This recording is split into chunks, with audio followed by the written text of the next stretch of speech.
Can you hear those frogs? Not real ones. We're actually at Changi Airport. So some of you might be wondering, why am I recording sounds of frogs, right? Well, actually it was the sound of the frogs, what do you call them? Croaking? Anyway, they reminded me of a very good friend of mine called Spark. So now Spark is an orange frog. Well, he once was green, but he became orange. Why? How? Well, his story was inspired by SHAWN ACHOR's The Happiness Advantage.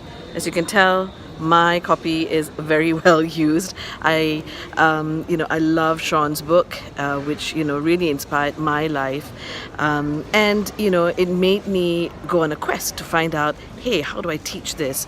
And lo and behold, there is a workshop called the Orange Frog that shares all the whys, the hows, and the what to dos.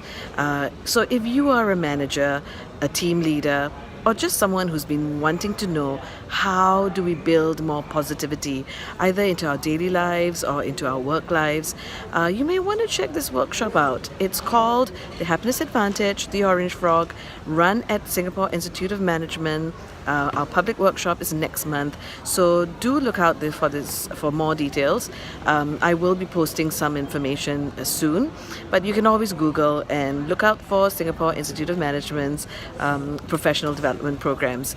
Hope to see you there, hope to welcome you there, but of course you can always contact me directly to find out more about the workshop if you would prefer to run it in-house. And with that, have a wonderful orange happy week. Bye.